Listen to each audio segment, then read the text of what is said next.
Good evening all, it's Monday night and welcome once again to the Tilton Talk Show sponsored by AMG Logistics. I'm Paul Hipkiss and I'm joined tonight by Claire Giblin as always. Good evening. Mr. Road Mark Adams. Good evening everybody. Looking cold. I've gone a bit funny to be honest, must be nerves. I can't afford the heating. He's not in the laboratory, Mr. Craig Courtney. Evening, everyone. No, it's not a laboratory. I'm just forensics today, so looking after everyone. His friends are all sick. Well, I heard about some bloke from Coventry that's been burgling houses, so I've been around making sure I can get all of the fingerprints and evidence of a ginger beard and stuff. I've heard, I've managed to find it. I might know him, you know. I'm honoured that you've got out of bed to talk to us, Alan. The one and only Alan Watson. Good evening, everybody. Yes, I've actually been outside for window here, so I came back. And he's home alone as well. Home alone, yes. And last I won't say that she might be listening. the main man, Chris Brown. Good evening. So I want to start tonight's show on a very sad note, unfortunately. I think for me, before the Wrexham game on Sky, it just showed what a world-class chairman we've got in Tom Wagner, and I want to repeat and echo what he said about, obviously, the sad loss of Leo Ross on, last week, and just senselessly murdered, absolutely horrendous, and just want to push, obviously, for everyone to applaud on the 12th minute on Saturday. And also, I believe there's people out there trying to raise money for his funeral as well. So I really want to push hard for that. And I'm willing to give some myself as well, if you just let me know how and who we speak to. I think, Robe, you were talking about that as well, mate. Yeah, I saw the details yesterday, so I can put it up on the page afterwards and let everyone know. But I think there's a bit of time on that as well. The funeral costs have been covered. So the fundraising that's going on at the request of his family or step family as it is actually to go towards knife crime charity, which again we'll get the details put up there, but I think it's the right thing to do. And Paul, you've mentioned the 12th minute. Just also want to highlight a couple of other things. Keep an eye on the socials and stuff, because there's I think. As a club, we are just one big family, so we'll just make sure that he gets a fitting send-off and he's remembered the right way. So keep an eye on all the socials, because there's awful lot going on. Yeah, there's stuff in the newspaper today already, and there'll be a few other things. So keep an eye. But for myself, having a 12-year-old daughter, it's just you can't comprehend it. And to think that it's happened and been done by somebody that is just a couple of years older, egged on from what you read by others, is just absolute mindless. And my condolences to all of his family, friends, and again, from us, may rest in peace. Absolutely. All our love to the family and everyone connected with Leo, and rest in peace, mate. So how do we follow that then? So we move on, obviously, now to Thursday night's game against Wrexham, and it was a pretty hard slog, wasn't it? And I thought we sort of we did a bit of a runner with that point, didn't we, Claire, in the end? Yeah, I think obviously echoing what you guys have just said. I mean, it's very close to home for me and my mum. There's literally 2 roads away where it happened. And we obviously know people as well, so we're thinking of you all. On to Thursday, I think we suffered with nerves, to be honest. I think the atmosphere was one of the best atmospheres I've been in for a very long time. It was a kind of a Blues against Villa atmosphere. That's how it was, like hatred, but it was great. Better than the reverse fixture at our place. Oh, it was. I mean, our away end, we were top class, and they were loud as well. Yeah. Literally, there is a fence that literally separates our fans and theirs. It was brilliant. So fair play to all of us that travelled down there. I mean, we did make some noise. I don't know if you could hear it, but it was great. I think. Definitely. I think, I think we suffered with nerves, to be honest. I mean, I think the atmosphere was one of the best atmospheres I've been in for a very long time. It was a kind of a Blues against Villa atmosphere. I think they showed why they score in the last few minutes of games. I think we were a little bit slow, a little bit passive with the ball. We didn't pass it as crisply as normal. I do think that the grass was a bit long. I think that they did that on purpose. I thought we battled really well. And I've got to admit, I know I'm not a Dykes fan, but I think the first half was his best half that he's played for us. So fair play to him. And I think we just lacked that creativity. Their goal, I thought it was a foul in the build-up, but obviously, let us know what you think. I thought so. I thought so as well, Claire. Yeah, and literally we were screaming for a foul, handball. I was like, it was a handball, and everyone was messaging me saying it was a handball. But then I think we did seem to tire a little bit, and I think fair play to Chris Davis. He didn't bring Harrison and Yokoyama because I think they would have been bullied out of that game because they were big. Like they were messing around and they did a lot of hoofball. They didn't really play football. They played to their strength. They get it into the box. I think Fletcher came on and changed the game for them as well. But we stood strong. I thought all stop saves were brilliant. I thought that we matched them physically.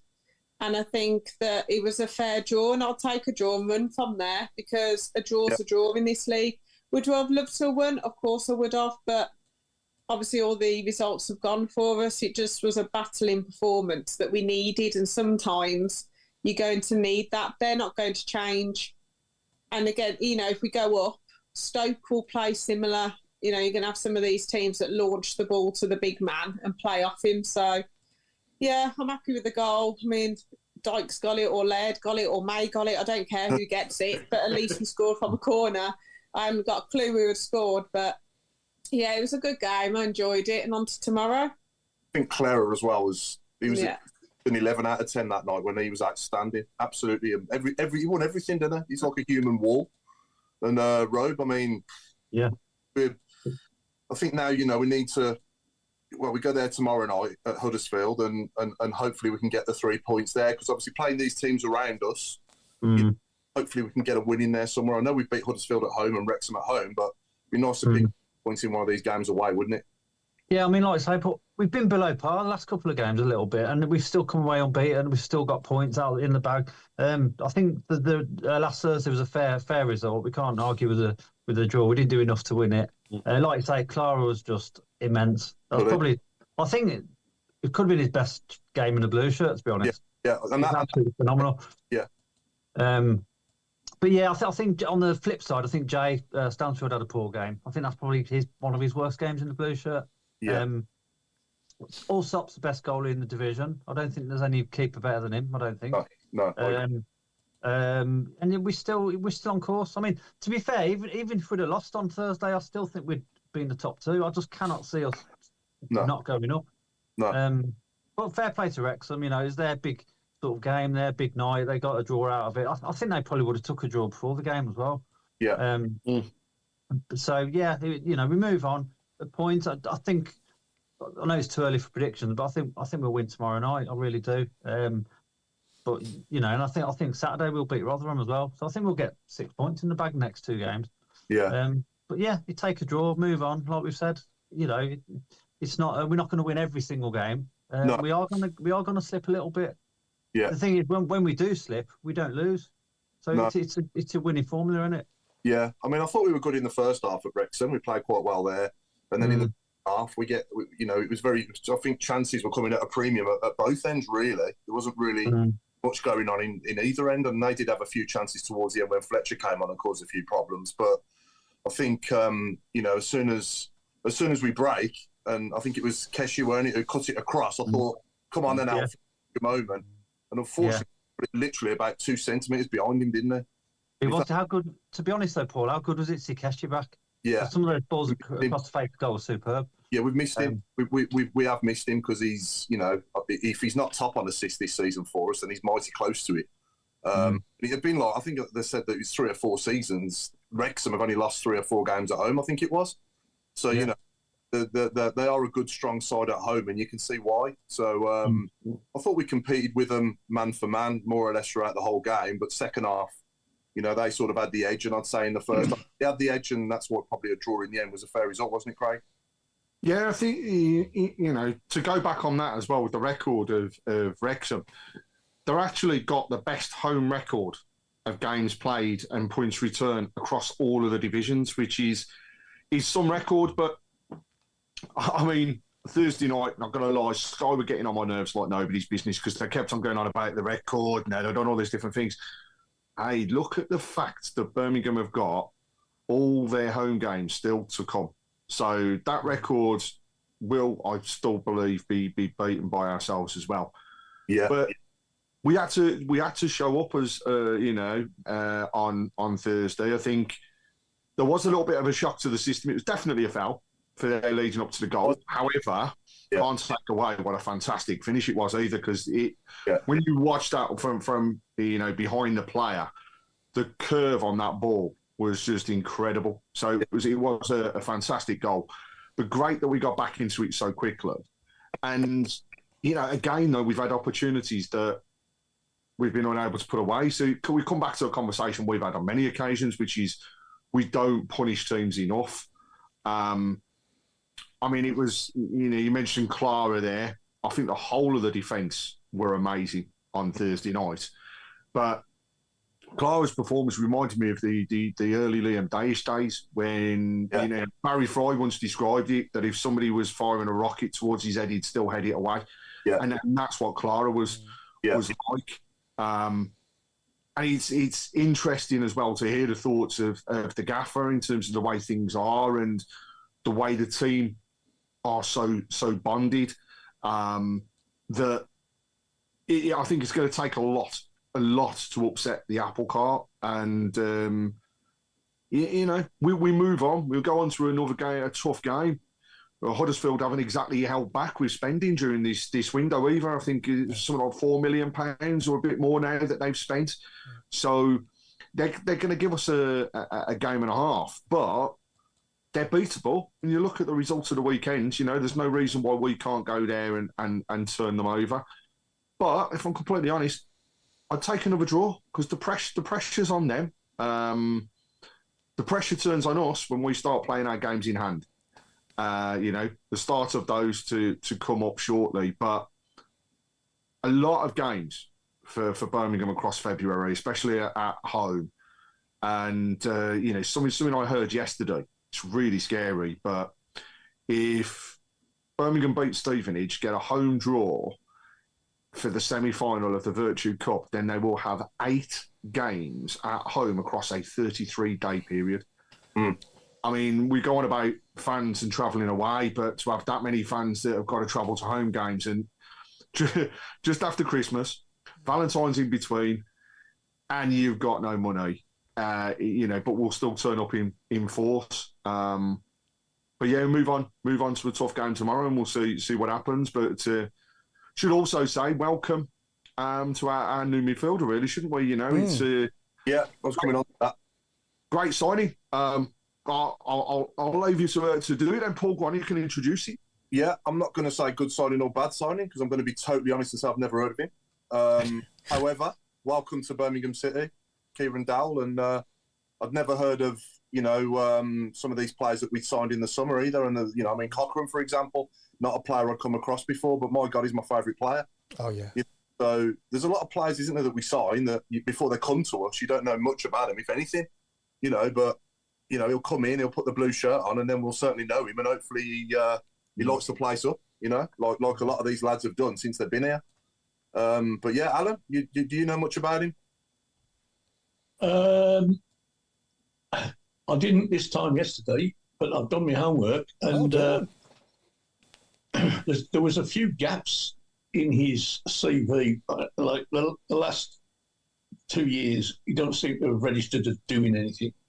Now, the guy who interviewed him today on Blues TV said, you've been playing regularly for Rangers. Well, that's not true. He hasn't played. He got injured at the start of this season, and he hasn't played much at all. But he did play the season before, I'm sure of that. And as I watch virtually every Rangers game, If you'd have done anything in the last 12 months, I'd have remembered it. But the other thing, the strange thing was, he's quoted as saying his mate Todd Cantwell, who's also a Norwich player, recommended Rangers to him, and and Todd Cantwell was kicked out before he got there. So what that suggests, I don't know. There's a lot of question marks over him, but let's wait and see. Yeah. My Rangers pal said, "Oh, he's awful," but he also said that about Davies. And Davies's problem was he made a mistake in an Old Firm game, and the Rangers fans, couldn't forgive him. One mistake, and it could be that this bloke has done something silly, but I trust the gaffer's opinion. Put it that way. Everybody's got to be the worst player in the team. Somebody's got to be the worst player in the team. And if the worst player is him, then he won't be all that bad, because coming back to Thursday, we were desperately short of 3 international players. Now, the lads that played in midfield, they worked their nuts off. They stopped them playing, but they didn't create anything. It was they stopped the opposition, and the opposition stopped them. Now, I was a bit concerned when I saw the team, and I thought, how are we going to create anything? And we didn't. We got our set pieces going instead, and we scored from that.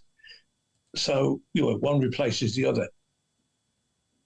I think this guy is more like a Williamson than the other two. He's a drifter, and he goes not slowly, but he drifts through defences, and he's got a shot on him. I've seen that. Scoring goals from 25, 30 yards fairly regularly. So let's look at the positives. If Williamson is going to be out for a time, then we need somebody to replace him who's of a similar ilk. And this bloke may just be the one. I think when we sign players, we can rejuvenate them. I mean, we signed Djukovic from Burnley when you go back a few years, and he's now a cult hero, and he's scored no goals in 32 games for Burnley when we signed him. Yeah. The career he's had with us. He's our biggest legend in the last 15 years, probably, I'd say. Well, yeah. To be honest, though, Paul, look at people like Stevie Carr. I mean, he was on the scrap heap. We brought him out of retirement. Look what happened. I know, yeah. Well, that's 15 years, probably in the last 10 years, sorry. In the last 10 years. Yeah. 15 years goes to the Carling Cup final, doesn't it? So, until they put that shirt on and they go out and play for us, then we can't really judge. But I'm just thinking out loud now. I'd never heard of Williamson. I'd never heard of Christoph Clara. I'd never heard of Cochrane. And I can't be alone, surely. Any of you guys, honest answer, had ever heard of either of them three as well when we signed them? No, and I think also that you notice, I've got to admit, the Wrexham game would have been brilliant if we had Paik and Iwat and Williamson in there. I think, I think we would have won that game otherwise. And it just shows we might need that something extra. Yeah. I mean, I listened to him at the gym. I was on the cross trainer just listening, and he's got the talk, I think. I think he's quite tall, so he adds a little bit of height, and I think we lack creativity and fair play. They've looked at it and gone, okay, then we need somebody else. Does that mean Willem's out for a while? Because I've got to admit, we are quite coy with what we say about injuries. We're not really that open. We never know what the injury is. It's one thing about Chris Davies. They don't go, oh, he's out with a hamstring or he's out with a pulled calf. It's they're injured, they're in touching distance, or they're a little while. We never know how long they're going to be. No, which is it's a psychological thing. Isn't it? I mean, we signed Hanley, and suddenly Bielik was back in the squad. Oh yes, I'm all right, boss, because he's somebody challenged for his spot, and that's another thing. This guy might, Williamson's, if in well, and I don't know whether I'm ready yet, boss.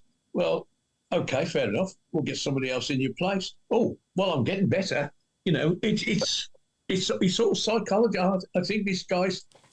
I can't say a bad word about the manager. You know, you probably have to work out what he's up to because it isn't always obvious. But so far, these occasions when, well, what's he signed in for? You know, who's this bloke?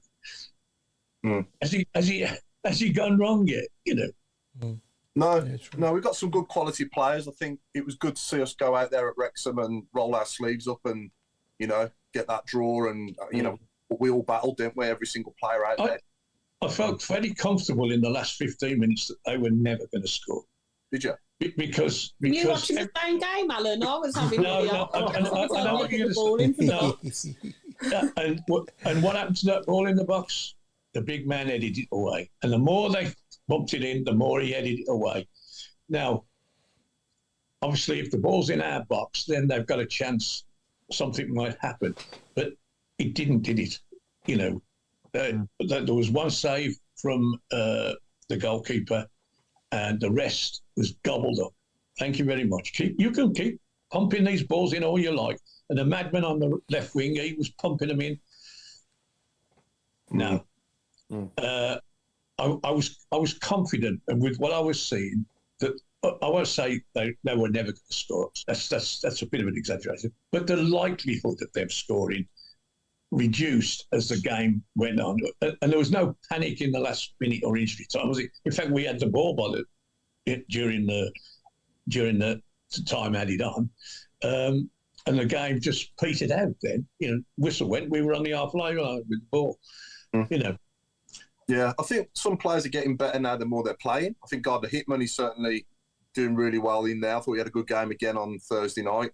I'm no Dykes fan either, the same as you, Claire, so far, but that was probably his best game, I'd say, for us on Thursday night as well. And he got the goal and he did put himself about. He does do that anyway. He does put himself about, and his confidence is probably growing more with the more he's playing and with the momentum that he's getting. But as soon as Williamson's fit, he's straight in the 10 for me. As soon as he's available, he's got to play there with May up front. You know, and Dykes can come on as an impact player again. But it's good to know that we've got someone there, though, that can do something, you know, that can score. I mean, we don't even know who scored the goal, do we, still, on Thursday? I think it was credited to Dykes, wasn't it? Well, it was credited to Dykes, but I still think it was an own goal. I thought it was Laird, personally. I thought it was Laird as well, so I did celebrate like it was Laird. But I thought it was. He definitely got his head to the ball. Whether it hit another Wrexham player and went in, I don't know. But he definitely headed the ball. Yeah. You know, I've seen it from the back, the front, the side, I mean, forever. And he definitely got his head on the ball. Now, the next thing you know, it's in the net. And I suspect it just took a touch off. It would have gone straight into the goalkeeper's arms if this guy hadn't deflected it. And he only deflected it a couple of, a foot and a half. Yeah. The goalkeeper was blindsided then. If only we knew somebody who was watching the game with a million screens around him and could have told us more. You know what I mean? Exactly. Yeah. But he flew again. With an American accent. Yeah. Flew. I've got to say, you're talking there about the players and stuff as well. I had the privilege yesterday of meeting Chris Davies and listening to him as an individual and talking about the squad and what he's instilled in them. And honestly, he could talk for hours and just keep you gripped. But the one thing that he said was very, very clear is that whoever comes into this club has to fit the club. And whoever comes through the door has to be good enough not only to wear the shirt, but to turn out for Birmingham City. And he made it very clear that players that do not turn up will not be around. And it was one of the first things he was talking about yesterday was when he started making the signings and they started getting people through the door, you very quickly saw others leaving. And that was because he didn't see them as squad players. He didn't see them as people that were basically going to give everything for Birmingham City. He's also talked about what he says to the players. So made us all laugh, right? But you don't condone violence. You don't do this, you don't do that. He's basically said to his players that if there's a player on his own team and they get pummeled over, pushed over, jumped on, whatever it may be, and the other players don't crowd around and get themselves involved and make it feel intimidated, then they're not doing their job. because he said they're a team, so he wants them to do everything together. And he highlighted one particular occasion where Taylor Gardner-Hickman had got pushed and he went straight over the hoardings. And there was only a couple of players that went down to kind of surround the player that had pushed him. When he got into the changing rooms, he gave them all a rollicking and said, "You're a team. You should all have been there." And he went, as he said, he doesn't condone people going up and punching and kicking, whatever else. But what they should do is be there to say, "What are you doing to my mate? Because if you're doing it to him, you've got to do it to me as well." And that builds it up. The other thing was he spoke about the style of play and how actually he's really impressed with the way the players have taken on board what he wants to do and how all of them have bought into that same thing, which is a high press, strong forward front game. And that's what he wanted to ensure was put across to everybody. But what I can say is just an incredibly, incredibly nice man.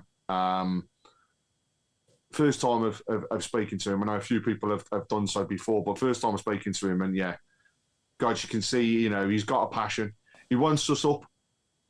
The one thing he also said in his half-year interview, he doesn't look any further ahead than the next game that's in front of him. So when people talk about your top of the league, you've got games in hand, he's like, yeah, but we've got Huddersfield on Tuesday, and then we've got Rotherham on the Saturday. So, all I'm looking at are those games.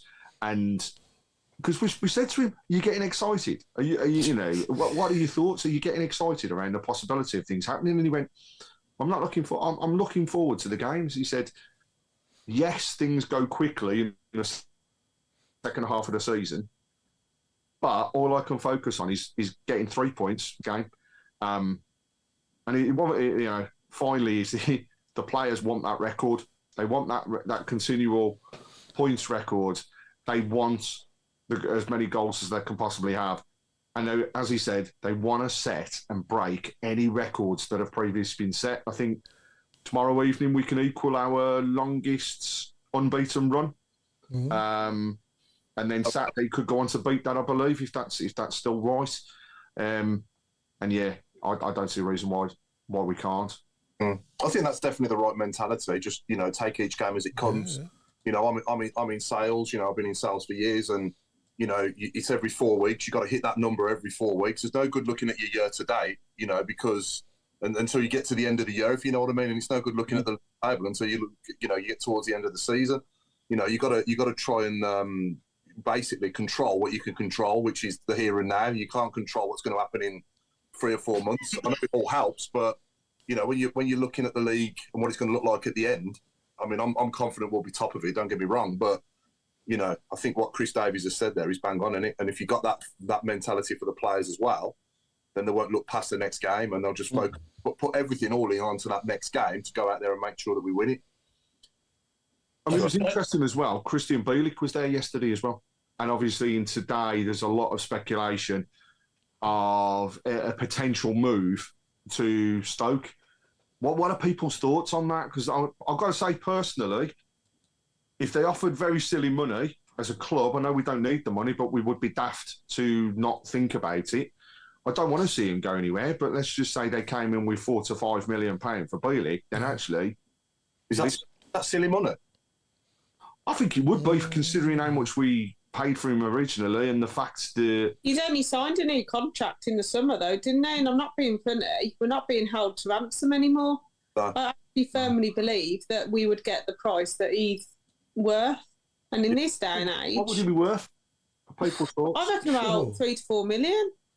He's our captain. He can play centre-back or he can play midfield. He's a Polish international. He's got a 3 or 4 year contract. Why can't we start? Why do we have to always lower? We should be. How else are we going to do FFP if we're just giving our players away for nothing? To be honest, sorry, Paul. I was going to say, I'm not being disrespectful to Stoke, but why Stoke? I mean, what is that's so exciting about going to Stoke? You beat me to it, Rob. I was going to say, I look at the journey that we're on, and I look at where Stoke have been and where they're going. I mean, I don't know. Basket case, yeah. Is it because he's threatened by Newman? Don't know. Is it that Newman and Clara are going to be the new centre back, and he doesn't want to? Yeah. But then he would play right back surely sometimes because we'll need him. It's a squad game, isn't it? Yeah, I liked him at right back when we played with that back four. I thought we were solid. We were pretty good, but we're good with this back four as well though now. So I don't know. I don't know whether or not they'll think, well, actually, with the team that we've got now, and obviously with Newman coming in, you know, is he going to be not surplus to requirements, but is he going to be struggling to get in the team? But he's our captain, so I don't know. I, if I had to put a bet on it, I don't think he'll go. I think he'll still be with us come next Tuesday. He enables us to play 5 at the back if we need to, 3 in the middle and the two current fullbacks wide. That's another option that he enables us to do. In fact, I think the business of him playing right back, he did start in that position, and then we decided we only needed 4, and he took over at right back, but he was right of centre to start with when we brought Davies in, because we wanted a left-footed player. So we finished up with, for parts of games and perhaps for 1 or 2 full games, with the 3 of them, which I personally know, because we were impenetrable without him on Thursday. Stick him in that, and it's pretty impressive. It's pretty impressive that back 3 as a unit. They're not gonna miss out anything in the air, and they can all play. I would like to see that, because I think we get more out of the 2 fullbacks. Then that they are our best attackers going forward. They're better than the equivalent wingers, and they can defend as well. It's. I mean, that's what he's built. He's built a, plan A, B, C, and D, and he's taken him 17. He can fit the pieces in as and when it's needed. Yeah. Do we think we'll sign anyone else? Because I'm thinking of Cochrane. I think we'll sign a left back. Isn't it nice for Pick and that? I know it's obviously rumours, but isn't it nice that people actually want our players? Yeah. Because before you couldn't even get. We're like, please take them. We couldn't actually offer them and give them money. Yeah, I think we'll get a left back. I'm not quite sure what else, but maybe to just cover Buchanan. Yeah, I was going to say I wouldn't recall Langello. I think he's finished. You know what though? He was good going forward. He could. Yeah, he was good going forward. I'm not saying he's the answer. Don't get me wrong, but I'm just saying. Couldn't defend to save his life, but he was skillful and he was quick. He just never got anywhere near his winger. Where did he go? I forgot. Cambridge. Cambridge. All right. Can't we sign Ben Davies and Gardner Hickman, please? Can we just sign them and then everyone will be happy? Yeah, I'm sure. I'm sure if we just sign them, I think that everyone will go, good window. Yeah, it was quite funny yesterday, actually, because 2 people asked him that as a question. Can we sign Davies? He's been phenomenal. And can we sign Taylor Gardner Hickman? And Craig Gardner was next to him, and all of a sudden you just looked at it, everybody was like staring at him. And he just didn't crack. There was nothing there at all, but I totally agree. 2 players that we should be looking at. Are we not getting close to our maximum loans now? I think we're there, haven't we? I think we're there now, yeah. 5 in it. 5, yeah. So there'd be a case for signing. If we wanted to bring another loan in, you're going to have to sign one or both of those, aren't you, to make a gap for another loan signing? Yeah. But just going back on to my comment earlier about, not knowing these players when we sign them, and this goes out to all our viewers as well. Who's the best player you've ever seen in a blue shirt that you'd never heard of before we signed him?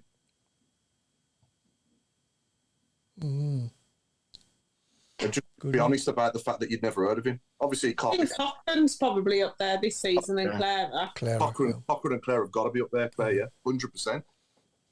But obviously, some of us go back further than others. But I'm trying to think. Got me thinking. Can I chuck one in the mix? No. Keith Fahey. Said that? That's a good shout. Yeah. Good shout. Yeah. But we had a 7 when we signed him from Arsenal. was only a young kid from their academy, wasn't he? I think. Larson. Yeah. Larson. I didn't know much about Larson when we signed him. Did you? No. A lot of players we don't know about. Dougarry's probably the only one we ever did, and Kevin Phillips. Yeah. Also, all the others. Do you mean? Yeah. That's a great shout from Jason Hughes. Jose Dominguez would fall into that category. Yeah. That's it. I remember Jose Domingo. He played in a reserve match on a Wednesday afternoon. And my scouting, the guy I used to knock around with, who used to scout for Wimbledon, he was warming up, coming on a sub, and he said, "Who's this? The mascot?" And I said, "No, this is our new signing." And he thought and he wasn't joking. He thought he was the mascot. Jose. Yeah, we've signed a lot of players that you've heard of as well, though. Obviously, the likes of obviously Horsfield and players like that. Stan Lazaridis I'd heard of when we signed him. He's probably ever player.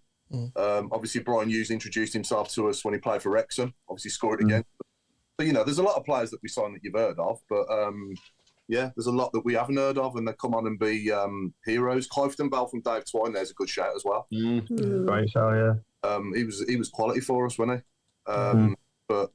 But yeah, for me, Bielik, I'd keep hold of him until we get, Paik and Iwata back. He's going to be pushing any for one of them roles in midfield for Leonard or Gardner Hitman, I would have thought. Well, Iwata's supposed to be back tomorrow, isn't he? Who is, sorry, Iwata? Iwata, yeah. Is he? Okay. Yeah, we've missed him, haven't we? Yeah. Yeah. So I think we've pretty much covered most of that now, haven't we, for the Wrexham game? We've pretty much said everything to be said for that, unless anyone wants something else. Just a minute, Paul. What Craig's reminded me of, and I was going to mention this, when Tyler Hickman got pushed into the ditch, I'm sitting watching that, and there was a close up of it, and I'm thinking, well, that's a bloody penalty. I thought he'd shoved him when he was off the pitch, which should have been a card of some description, but the ball had been out of play then.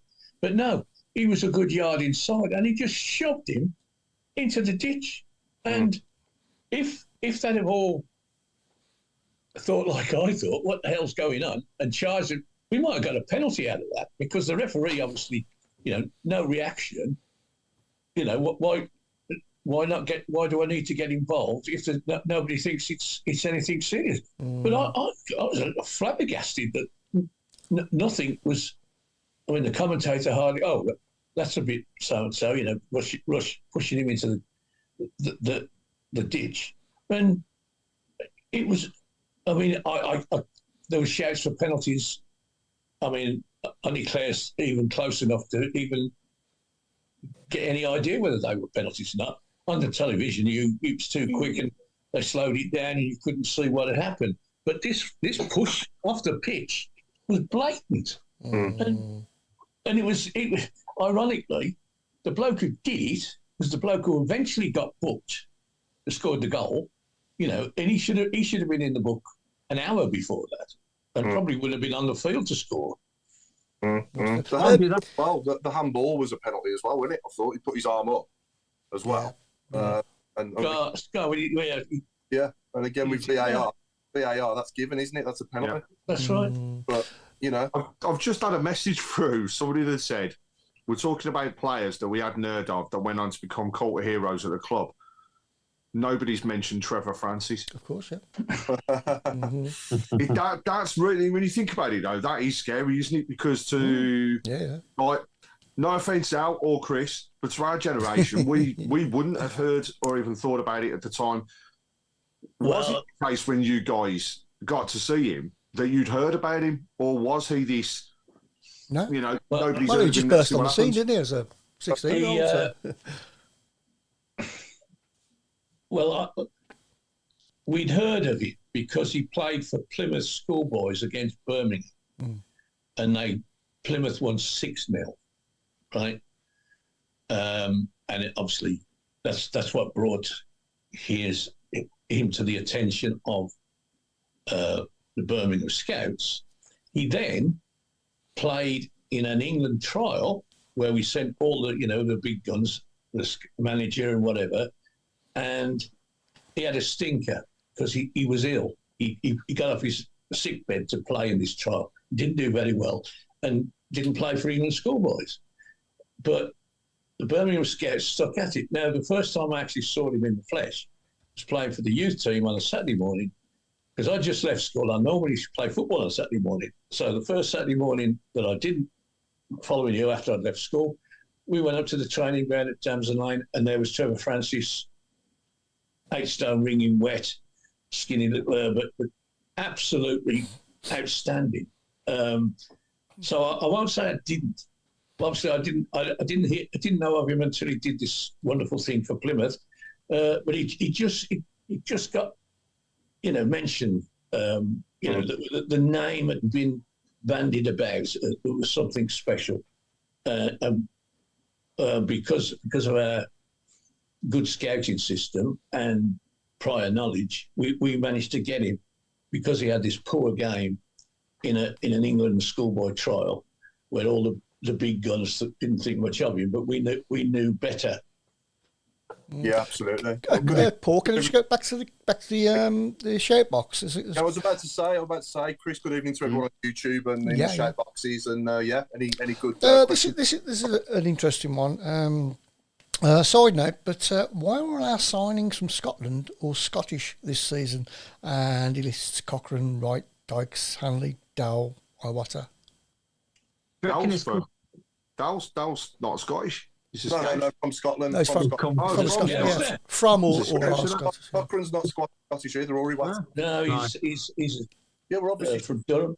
Stopping in that league, haven't we? Quite a bit this season, and I think it's been more good than bad in it, really. I mean, Cochrane and Iwata, the two standouts for me from what I've seen so far, and Ben Davies as well. They're three in particular have been the standout 3 signings from the Scottish League so far. But hopefully, Dell's another one. Scott Wright's got to get up to full fitness yet, hasn't he? He's still working his way back.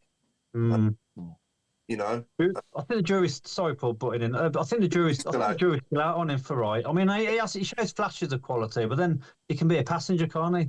Yeah. So Lyndon Dykes came from QPR, so I'm not going to include him, even though is he Scottish? He's New Zealand from He's Australian. Australia. Zealand, and or Australia, yeah. Right. He's Australia. Yeah. So when you look at years gone by, the likes of Greg Stewart and Cosgrove and players like that we signed from up there haven't worked out. So it's good to see a few of them working out. I mean, I remember we signed David Murphy from up there and Darren Randolph as well. Were both good signings from there. So from Scotland. So yeah, why not? Why not give some of them a chance? I think to be fair, what if I mean we've had these discussions till we're blue in the face about the standard of Scottish play and etc. But it's like anything else. They're not all mugs. And if you've got a good scouting system and you spot somebody, who's Darren Randolph? I can't even remember who he played for in Scotland. Hibs. Pardon? We got him from Hibs, didn't we? I think. Hibs, I think, yeah. And David Murphy, never heard of him either. But the pickings aren't as good as they used to be. Signing Scottish players, but there's still people there. Definitely. Yeah. Any other questions, Chris? Anyone got any other good comments for us to read out? There's quite a lot. Right, okay. I'm going back there. Somebody agreeing with Claire. I've lost my chat on YouTube, so if you can pick up on that, Craig. Rangers and Celtic are basically our feeder clubs, says Peter Taylor. Dave Barnett, what a centre half he was, tore his Achilles tendon, which finished his game, and he lost loads of pace. And he was from Barnet, wasn't he? Dave Barnett from Barnet. Barnett from Barnet, yeah. Barnett from Barnet. And we can't have Barnett on the show because he did play for Barnet. We can't have him. Dave Barnett signed for Barnet from a West Bromwich Sunday team. Yeah, he was. Yeah. Again, he was another one that was just built like a house. I mean, imagine being a striker and running at him and Daisha. Yeah.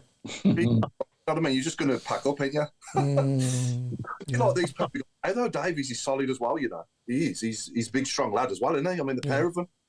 I think Claire is a beast, isn't he? Yeah, Claire is an absolute beast. Yeah. If he could come home and he was in bed with my missus, I'd tuck him in. I'd jump in with him. Sorry, Fraser. Yeah, Fraser Higgins correcting me there. It's Motherwell we got Randolph from, not Hibbs, I think. Oh, Motherwell. Yeah. So, should we move on to our first game? Should we go early before we move on to the women? We'll have one quick game and then we'll come on to the women, Craig. What would you fancy? What you fancy? So, should we do the Who? Let's do the Who. Have you got the Who ready? You would say that. Oh, you've put him under pressure now, look. He wasn't ready. Just while he's like, of course I'm ready. Jose Dominguez is just miles ahead in terms of players that they're saying, we've signed that we'd never heard of. But another couple that were chucked in, Peter Shearer, Jesse Lingard, Michael Johnson. Oh, yeah. I've not heard of him. Yeah. Dev. Yeah. Devlin, a lot of people, I know we don't follow Notts County, but they were in a pretty good league. They were in the old first division, weren't they? Notts County, Dev and Jono. They were in the top division, weren't they? Is that right? Because they used to be on Central every week, didn't they? Yeah. And Leggy as well, Andy Legg. Andy Legg, yeah. Dev was a bit of a non-league. He'd been around the block a few times, non-league. So people who follow local football would have known of Dev before he went to Notts County. But you're right about Jono. I mean, he's made his debut against Burnley. We won 5-0. What a great!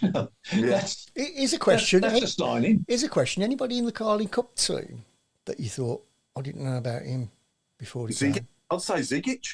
Jean Beausejour.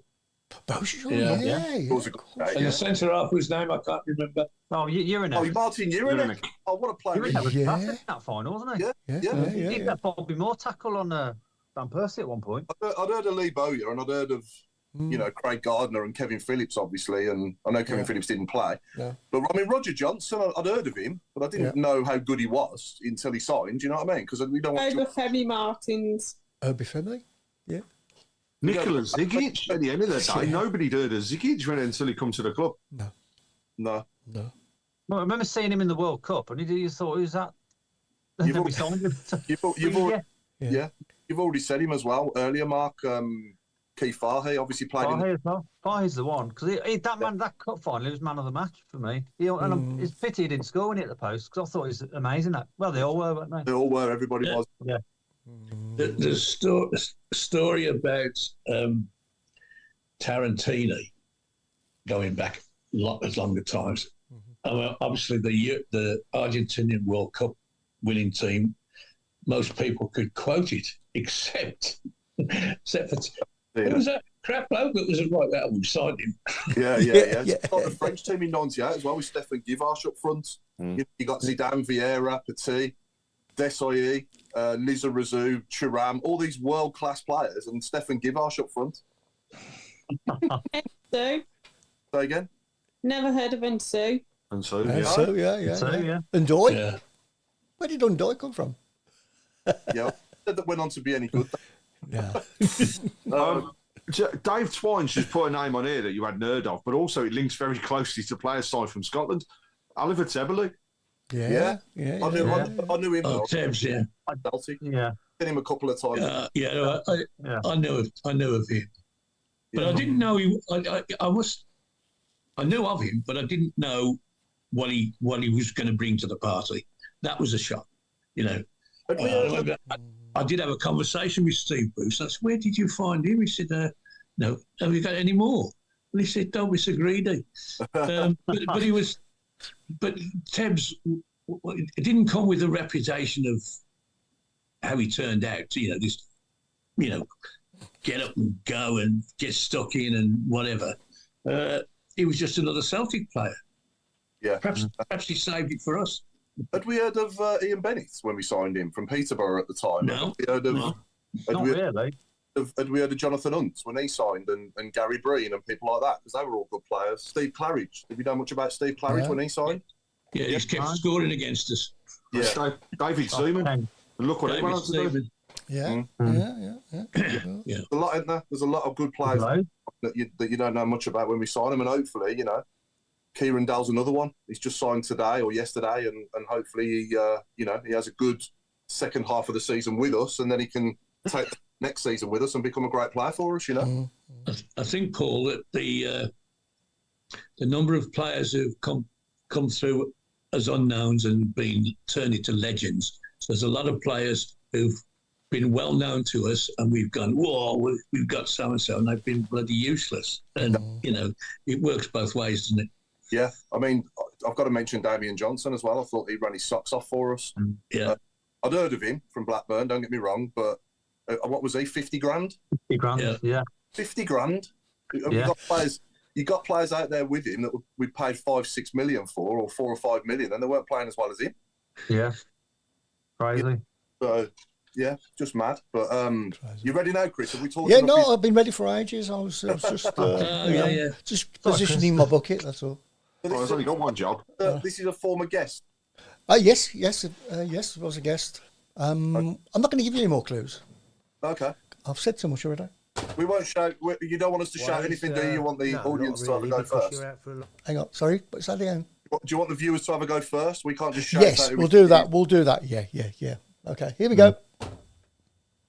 Ways? No, not really, because you're out for a long time and you're a bit like isolated, really. You're on your own. But no, I don't think Paul will get it. No, but I know there's. Probably won't. Rob I know should. two members should. I think I know. Yeah. Don't think I know. No, I don't think. Alan, you should know as well. Should I? Yeah. Hey, Claire, what do you think? But if they don't think I'm no, Claire's got no chance. Claire's got no chance. No chance. No chance. Say it again. No. Here we go. Ways? No, not really, because you're out for a long time and you're a bit like isolated, really. You're on your own. But no, it did have a difference. It must have done, because I ended up playing in different positions. There you go. Somebody said Harley Dean. No, way out. No, he's not. He's not a goalkeeper either. No. Just while people are having to think about that, just want to wish Mama Giblin a happy birthday for tomorrow, Claire. Yeah, happy birthday, Mum, for tomorrow. And I'm taking you to Huddersfield. Happy birthday. Oh, what a present. That's going to the football and coming home with 3 points on your birthday. That's brilliant. Yeah. I hope she gets more points than I did on my birthday against Wrexham last Thursday. Hopefully they're not speeding points, because that would be bad, wouldn't it? we're about points or pints? Both. We're doing dry January, so, I mean, fair play to Wagner. He brought everyone a pint, so he brought me and my mum a Pepsi and a cuppa, so we did well. Brilliant. I was going to say, did you see him? Did you chat to him? Didn't see him, no. He was in the lower bit and we were in the upper bit, but yeah. It's still opened the tab for everyone, though, hasn't it? Exactly, so I'm happy with the tab. It was the smallest bar I think I've ever seen. But yeah, so. Ian Clayton, it's not Darren Purse. No, it's not. Is it somebody that played in like the 70s? Dean or before that? Definitely. Okay. That's a clue, isn't it? So, yeah, 70s. So it's a 70s player? Yes. There's been a guest on the show? Yeah. Yes. I wasn't on that show, was I? I'm not sure. It was in the studio, you said. He was in the studio, yeah. Was he? Yeah. The only player I remember being with before my time that played was Phil Summerhill. No, but you're in the right genre. He got a London accent, hadn't he? Yeah. He played with Phil Summerhill. There you go. There's another clue. Yeah. You know, I think on this show, I think this show is just Craig, wasn't it? It was in the studio with him, I think. No, you were there. Yeah, you were there, Rob. Yeah. If it's who I think it was, I don't think I was. I don't think I was all there. I'm sure you was. Have you got any memorabilia that you want to sign? You know, he was doing all of that business. Yeah, and I've got something that he signed for you here. Have you? Correct. If it's who I think it is, I've bloody got it. Oh, right, okay. There we go. I was going to say, we know you're not all there, Rob, but I think you was there that time. No, it's not. Oh, Dave Twiner's got it. Yes, indeed. Well done, Dave. And who do you think it is then, Robe? Tony Wand. Correct, Tony Wand. There we go. I'll just play it again for everybody. Must have been. I wouldn't say I recognise. Ways? No, not really, because you're out for a long time and you're a bit like isolated. Really, you're on your own. That was a great show. I remember. I've heard the name, but what was his? Where did he play? Was he a defender or midfielder? He was defender. Yeah. Defender. Left back and centre of defence. Yeah. Good player. Oh yeah. Yeah. One of the classics. Who would you compare him to nowadays, like from the current squad? Oh, that's a difficult one, isn't it? I don't know. Who would you compare him with? I don't think you can. Can you, Alan? No. He was when the Spurs won the UEFA Cup against the Wolves. He was, I think, they only had one sub then, and he wasn't it. But if there had been two subs, he would have been. And he was Mr. Reliable, reserve for Tottenham for season after season. Yeah. And they got people like Cyril Knowles, and they couldn't get a game, and suddenly we got promoted, and he turned up. I remember him coming in. When he came in, he was going, why do you want to speak to me? He was such a humble bloke. I'm nobody. What No, that was me, Chris. Oh, yeah, that's right. Yeah, I knew he was one strange bloke. Right, before we come on to the next game, let's talk about a disappointing result yesterday for the women, Craig. Yeah, it's fair to say they didn't get out the blocks. I mean, Bristol came with a game plan, which they stuck to for 8, and to be honest, they killed us down the wings. First goal, okay, arguably the weather had a playing factor for it, but still a lack in defence that we haven't seen in other games. And the others, they literally just come at us, and we just couldn't cope. The one thing I will turn around and say is, you're not going to see a performance like that out of that team again, because as always, and this is credit to the team, they came round and they met the fans afterwards and chatted with people. Amy was incredibly angry, and you could see that as soon as she got in the dressing room, they were going to get the proper hairdryer treatment. The second half, they did nothing for 35 of the 45 minutes. In 10 minutes, when Libby came on, the one thing I'll turn around and say is I've never seen a yellow card given so quickly. But I also liked the fact that when she came on the pitch, the first thing she did was go chasing a dead ball, which actually should have been a corner, which is what she argued and ended up getting a yellow card for. But then we were a different team. And it was because I think there was just that little bit of anger that was coming out of the players that were coming off the bench and didn't see an opportunity. When Libby came on, Fuso came on as well, and he brought a bit more balance to the team. We were more attacking, held on to the ball a lot better. But yeah, 3-1 loss is it's a disappointment. The one thing I will turn around and say, though, is we lost 3-1, but we're still top of the table. And it came because of that single goal that we scored, because actually they jumped above us until we got that. So the takeaway from it all really is, it was a disappointing result, but we're still top. We're still in that prime position. That, to me, would have been more of a kick in the teeth for the Bristol players than it would have been for the Birmingham ones, because they expected to come away top of the shop and didn't. And we move on to the game on Sunday against Sunderland away. So it's actually in the Stadium of Light, I believe. So we beat them 5-0, start of the season. Let's go out and we'll go for it again. And then one thing, like I say, knowing Amy from the previous games and from her interviews, you will see a kind of retaliation in a way for that poor performance. And if they don't see it, she's not going to be afraid to make a few changes. So still, like I say, prime position. The one thing that was nice, the weather was atrocious. Bloody horrible to sit around in. It was cold, it was wet, it was windy. But actually, more people than ever came to see the game.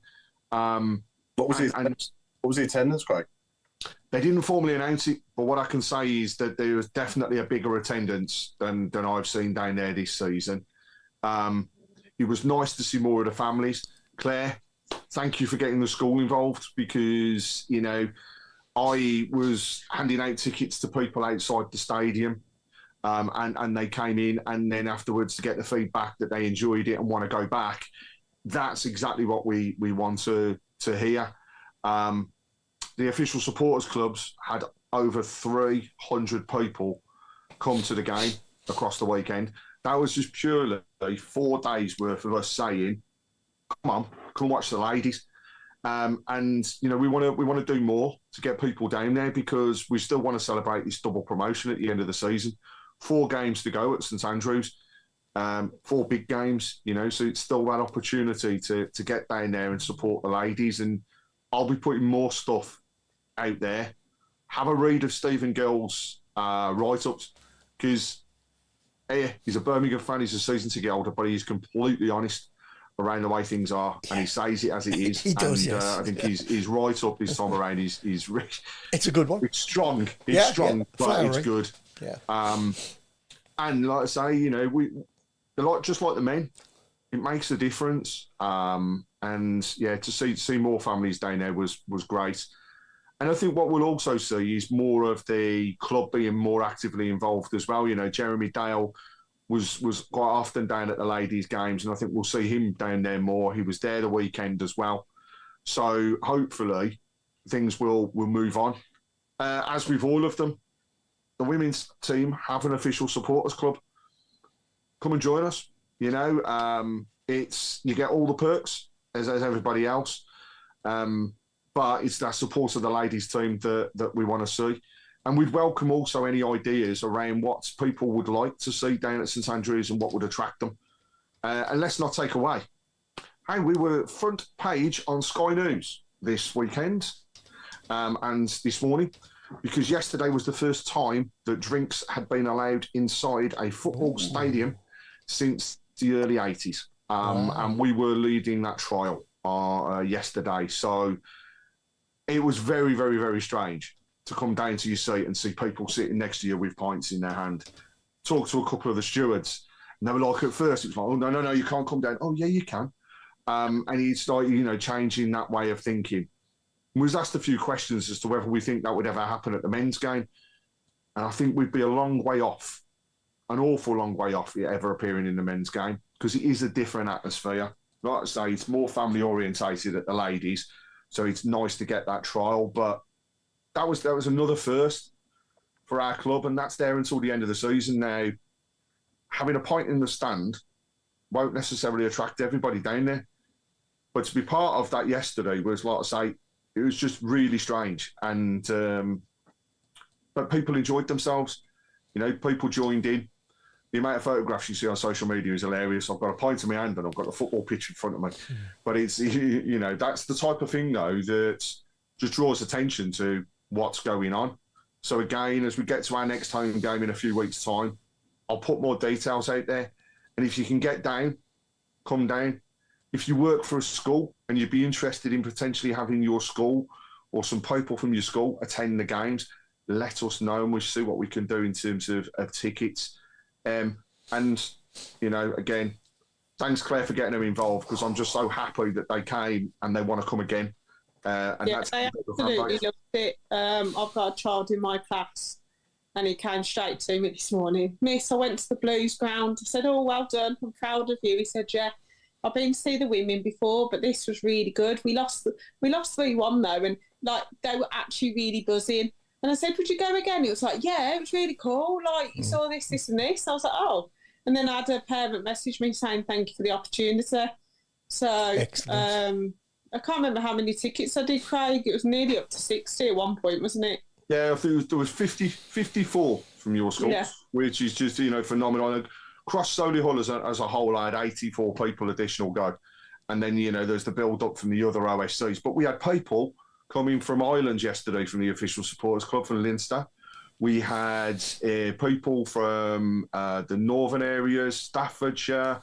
We had people coming in from Tamworth, and they were all supporting outside as well. So, you know, it's one big happy family that we want to expand.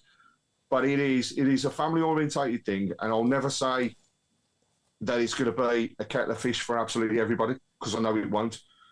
But honestly, the amount of people that I've known now go and give it one go, and then they've come back, and they might not do every game, but they'll come back, is great, and that's what we want to encourage. Absolutely. Good chat here from Scar 2 Tone. Just going on back to players that we'd not heard of when we signed them. Paul Pesky-Salido.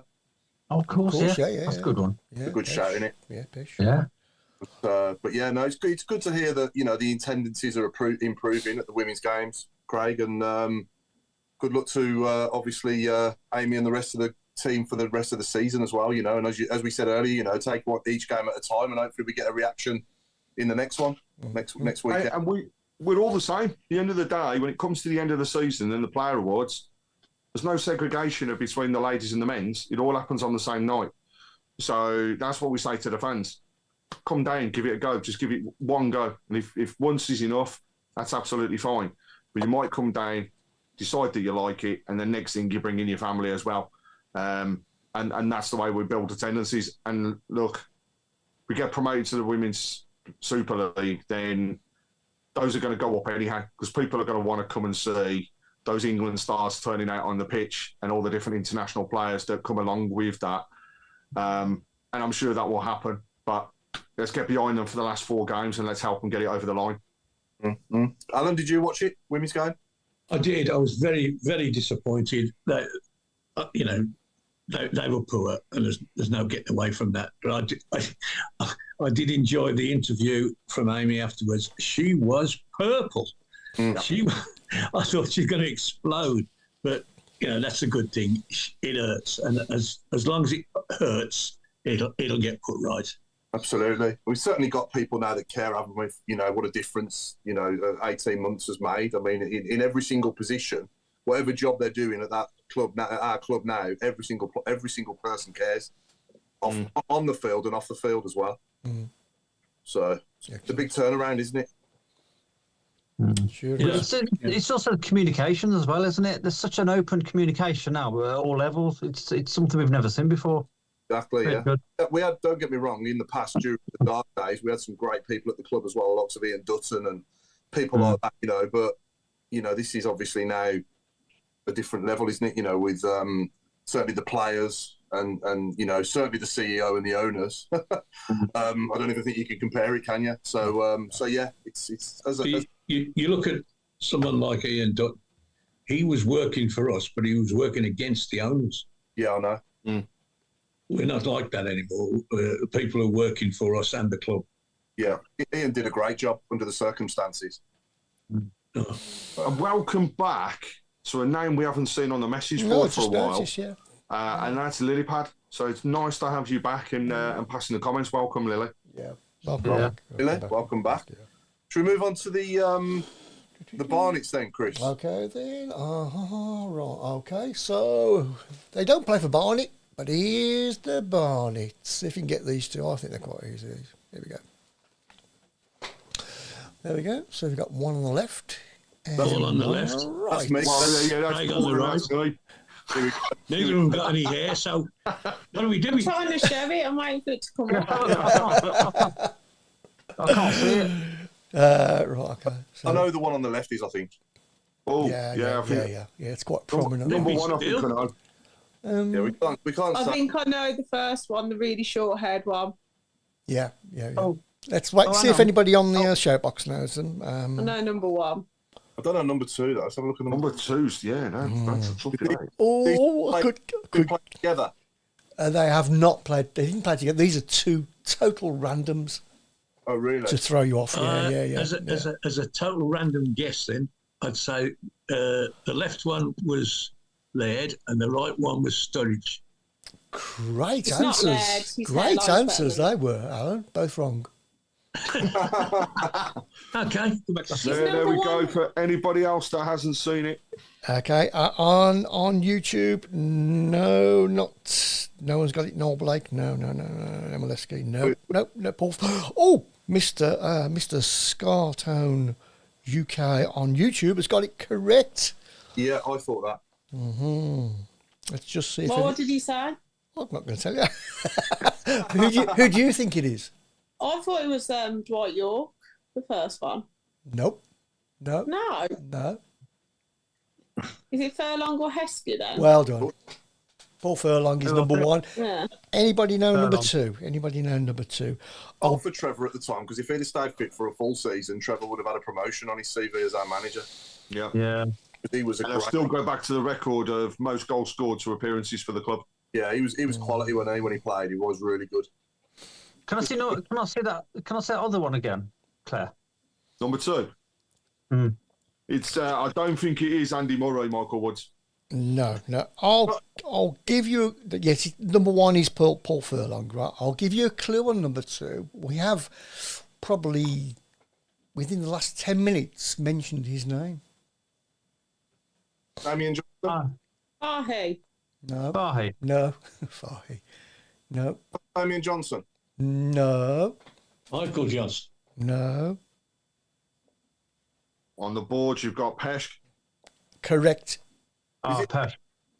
So Paul McCarthy. Well done. Yeah, Well Pesh, done. yeah. Well done, Paul. Well done, Paul. And that, ladies and gentlemen, he doesn't play for Barnet, but he's his Barnet. That won't include Dave Barnett. Yeah. I think we should just add that on I the think end that's there. a great idea, We've got to add Craig. it on. You've got to sing it. You've got to sing the lyrics. That's great, yeah, okay. I need a tune. Do you want me to sing the theme tune?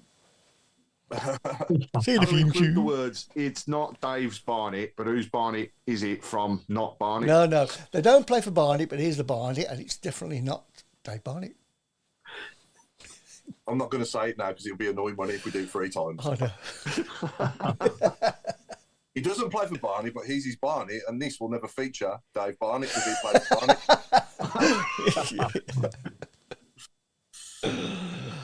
Oh dear. Forget I that. just thought I'd let everybody know you must be behind because he's definitely not Roger Johnson and he's not Pennant. Haven't they heard us say the answers? Michael Woods hasn't heard us say the answers, I don't think. They're still coming in. Oh, bloody hell. Yes, it was Paul Furlong, and yes, it was Pesky Solino. Unless Michael Woods is saying he'd never heard of Roger Johnson when we signed him. Right, He'll answer that in a could- minute as well. Yeah, He might be saying that, mightn't he? might be. Yeah. Yeah. Yeah, because you can rewind the feed now on YouTube and Facebook. Yeah. Yeah, so We've just confirmed Dennis Bohemian, it's not the robe because Robe's got no hair. I've got a little bit. I've got a few remaining strands. Yeah. So what do you look like tomorrow, Claire? You got work, Yeah. and then you straight Work, and then I'll go straight to Huddersfield. from work, Yeah, well, I'll nip home and then go up. and then pick your mum up and up you go. So what No, time? my mum meets me at my house, and then because we're going north. Right. Okay. Yeah. So hitting the road at about what 3:30, 4 o'clock, something like that. Be about 4 o'clock. I don't finish school till 3:30, so I'm like, Yeah. come on, let's go. Off we go. And then I'll be off, yeah. Should be a good game. McDonald's on the motorway. Pardon? McDonald's on the motorway. No, I'm on a diet now, wedding diet, so there's no McDonald's for me. Oh, can you get me one? No. All right then. We only buy things for people we like. I thought you wanted a wedding diet then, bro. Because they're going to ask me something, or So what are you going to do then? You're going to find something healthy on the road then, or are you going to just eat? no, I do my lunch beforehand, so my wraps are all ready. Mine and my mum's, and we take a cup of tea and Names on and everything. yeah, lovely, yeah. I've got to say, We've got it down to a T. she's just blinding salad wraps with plenty of filling because she was filling her face with one at the back of the Tilton the other week. Yeah. Okay, you weren't supposed to tell everybody. I'm slobbering now. It's just though, yes, and I did enjoy every mouthful. You've got to have some birthday cake on the list as well, surely, for tomorrow. No, I'll just buy my mum a cup of tea. I took her out for a meal on Friday with my brother and our partners as well. So yeah. Cool. Brilliant. Well, hopefully she'll get her present tonight because it was late. So, well, actually it's technically early, but it was late for the family to give it to her. So Okay. Well, have a good day tomorrow, and I hope you come back smiling. oh, I do too. Shall we all? On that note, let's go early with predictions. I'll start with, I think we'll win tomorrow, and I'll go 1-0. Claire? It'd be nice to have 2-0, so then I can leave bed on 90. 2-0 then? Yeah. Okay. Chris? Oh, come to me early. Yeah, I'm going to go for, I was going to go 2-0, but I'm going to I'll go for 3-0. 3-0? Yeah. Okay. I'm going early with things tonight, Chris. Oh, I know, yeah. Is this the new you? Have you noticed? It's new year, new me. Craig? I think I'm going to go with the flow of what I've seen for a few people, 2-0. Okay. Alan? I'd like it to be 2-0, but I think one is all we can hope for without the supply to our front men, which was non-existent on Thursday. So I say 1-0.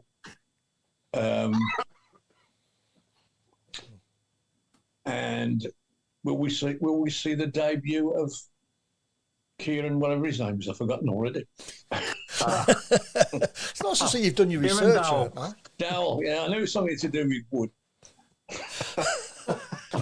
And last but not least, Rowe. I think we might concede tomorrow, but I think we'll win 2-1. I'm going to say 2-1. 2-1, yeah, okay. The message board, we've got so many that are coming in this time. So Lilypad's gone for a 2-1 Blues.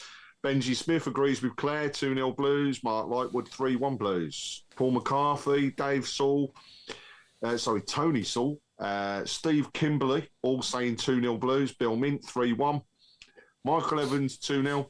Michael Woods said 3-0. Jason Hughes, 1-1. Ray Cornish, 2-0 Blues. Paul Hanson, 3-1 Blues. 1-0 Blues. Clara Header from Mick Greaves. Huddersfield, Steve Kimberley said, was shocking on Saturday. They were indeed. I watched every minute. It was awful. And Michael Woods has also said he reckons Ben Davies will score tomorrow. Oh, Pete Taylor, gone for our highest result so far with a 4-1 to Blues.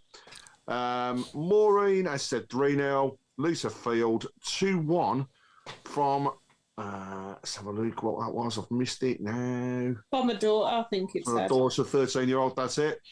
Then Dennis Bohemia has said, unlucky for Chris, 6-0 Blues. Yeah, we don't Paul take the notes. Sterndale, 1-0 Blues. Dave Twine, 1-1 tomorrow. And he's gone really early here, Paul, because we ain't gone to this level yet.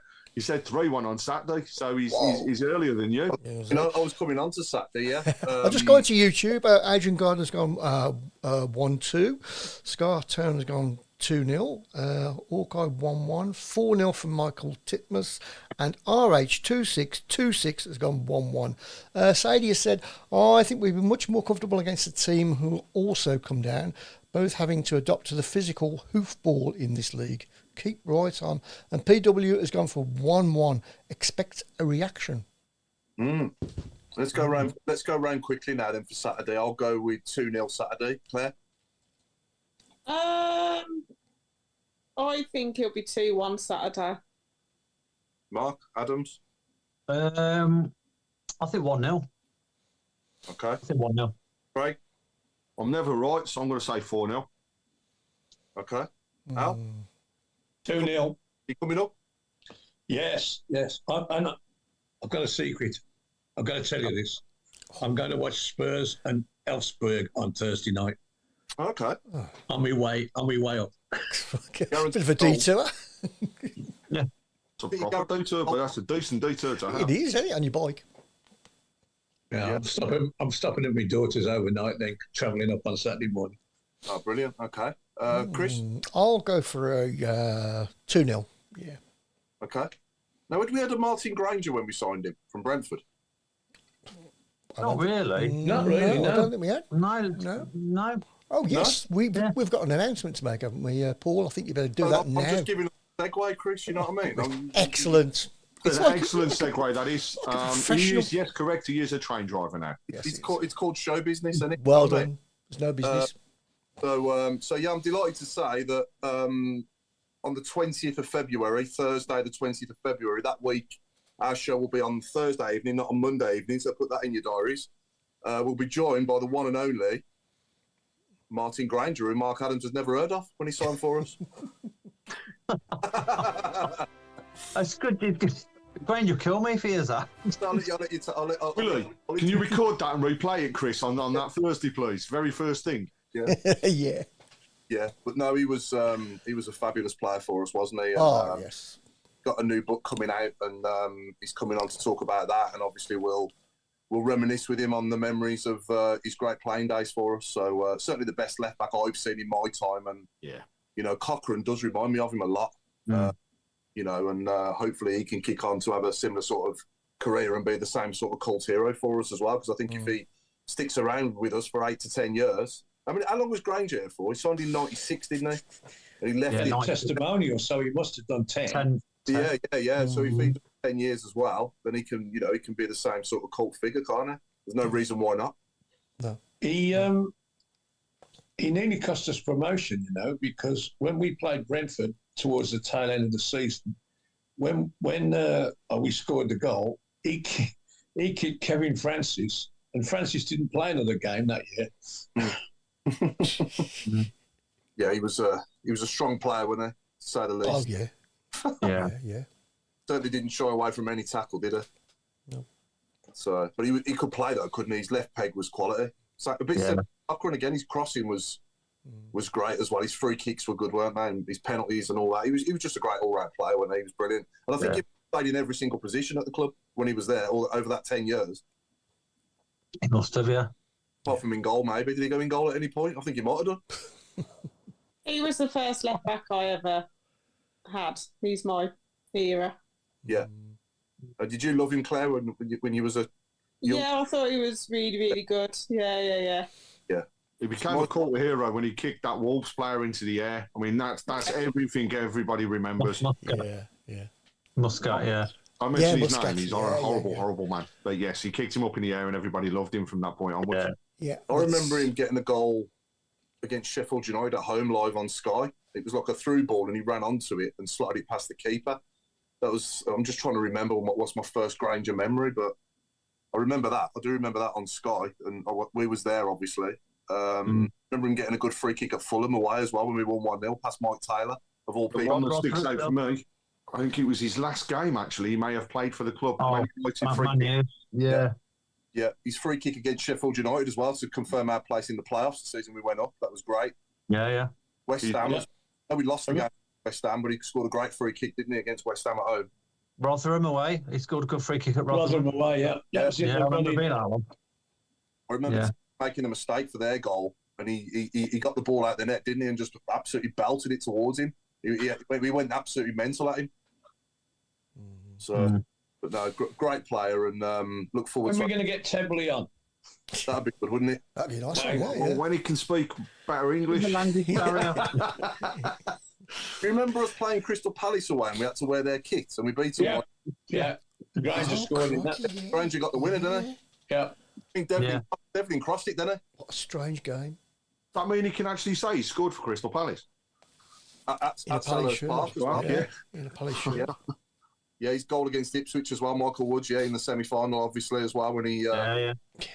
Yeah. Brilliant night that was when he played. That was a night, wasn't it? One of the loudest games ever. I think we've got these times coming back, I do, honestly. I think we're going to be having some special nights at St Andrews ahead of us. And I think that the next one will be Newcastle, won't it? Yeah. It's going to be amazing. I can't wait for the Newcastle one. No, me neither. I watched the West Ham game, I did, today, for some strange reason. On the what was the score? we won that one. Yeah. What, was it 14 years ago yesterday? Yesterday, yeah. 14 days yesterday, yeah. I think it was on social media, wasn't it? The memories and that, yeah. What an incredible noise.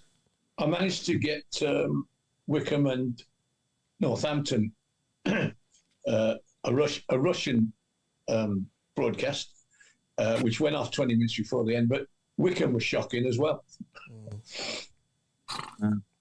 Russian broad. What do you say, Rob? Yeah. No, so I was just going to say, I think most teams in this league are shocking, to be honest. I think the level of quality we've got. It seems weird saying that. We shouldn't really say it, but you just can't help it. It's just so obvious. Because a lot of teams have struggled, haven't they, going down from the Championship and trying to get back out of this division. We are doing very well. I know we spent a lot of money and all that. People will say that, but you've still got to spend the money and spend it right and get it Straight right. away. Yeah. You've still got to have a team that gels as well, because you can buy 11 fantastic players, but they can't play as a team. Exactly. Who came This is down why I with don't us? get why people are moaning. I don't get it. I don't know what more you want. No. It's I the don't know. moaning. Literally 15 games unbeaten, top of the league. We're in a quarter final of the Virtue Trophy. Okay, it's not a massive trophy, but we've got a chance to get into Wembley. We're playing against Newcastle in, is it the fourth round of the third? Yeah. Fourth round of the Cup. I mean, we got knocked out of the Carabao Cup from a Fulham team, but we gave them a game. Yeah. And we've got more wins away from home than we have in the last about 5 or 6 years. I'm actually watching some all right football. I don't know what you can moan about. People are doing headed, to be honest, saying, "Oh, we'll be found out next year." Let's get there first, then we'll worry about next year, next summer. I don't think we'll have this team next year. If I'm being honest, we'll invest again, and we'll be a completely different team again. So I don't get it. We'll have a lot of players still there. Don't get me wrong. And the ones that will still be in the team will be, there on merit, I think, and they'll be good. There's a good, for me, in our strongest 11, I think there's a good 5 or 6 at least that could sort of play in a top 6 Championship team from what I've seen. I know it's a big difference between the Championship and League One, but you can just see, can't you? They're just leaps and bounds and miles ahead of anyone else on the pitch. Yeah. Just want to add that, Claire, in answer to your question, what else do people want? Pete Taylor said he wants Chip and Win back and the Cold Seal Pigs, please. I have asked for Chip and Win. Chip and Win, yeah. Shed. Yeah, I like that. Is the shed coming back? Why? Do you want somewhere to live? We're trying to get more things during half time, yeah. The shed, we've asked you can do anything, get the shed back. No, don't, because Rob will find a way of stopping in there forever. Yeah. It'll take his sleeping bag. The thing is, though, we need some special stuff for our 150th, don't we? Yeah, we need feet down the road. We need a special kit. We need, you name it. Because I heard them on the radio the other day. Oh, you can do this. Well, we need to go 10 times bigger. So we need to do. It looked good. And they will. Do you know what? I really believe that we're going to have something massive. I know there's loads going on. God, if you think of every single rumour and believe everything, you know what I mean? We're going to have this mass concert with loads of people turning up. But it would just be nice to have a fitting celebration.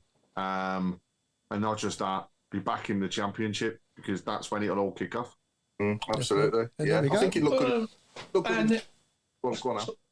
Our dear neighbours, they were 150 years old last year, and I don't remember them doing anything.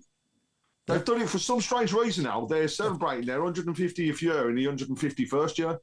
This week, yeah. Oh, they can't count either. No, you see, we keep on saying, don't we? Go up to 1980 and 4. Yeah. 1980 and 2, 98 and 2. Yeah. Well, there we go. It's 8 o'clock. Yeah. I was going to very briefly say that he looked good in the fan zone as well for the Wrexham game. Looked good. Looked like they had a good night there, whoever went to that as well. So that's definitely something that the club can do as well, to put money on, obviously, for away games as well, isn't it? That way. But anyway, on that note, we've been the Tilton Talk Show. I've been Paul Hipkiss. It's good night from me, and it's good night from Chris Brown. Wish you wouldn't start mixing it up like that. And it's a good night from me, and it's a good night from Alan. Let's go backwards. What do you mean backwards? Hey. You know what I mean? What was it? Oh, yes. Good night, everybody, and God bless you all. And I will hand over to the dower, Miss Giblin. Dower. I like that. That's an old Brummy word. It's the first time you've smiled all evening. That's a Brummy word, don't said something right. It's a good night from me, and it's good night from the robe.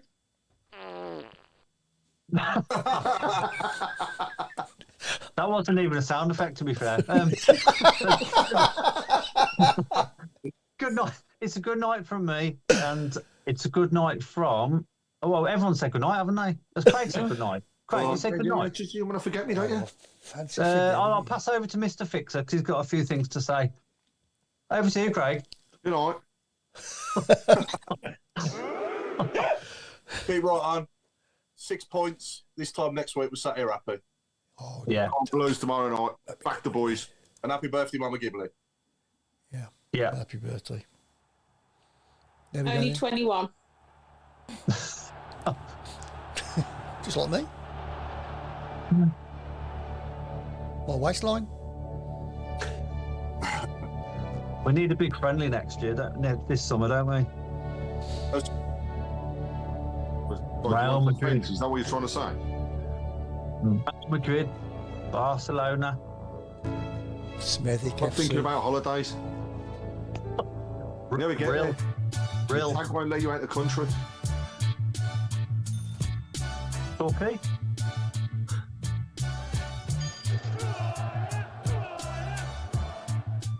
Have we ever heard of Liam Dash? Yeah, he played for Blues. Play for Blues. When we signed him?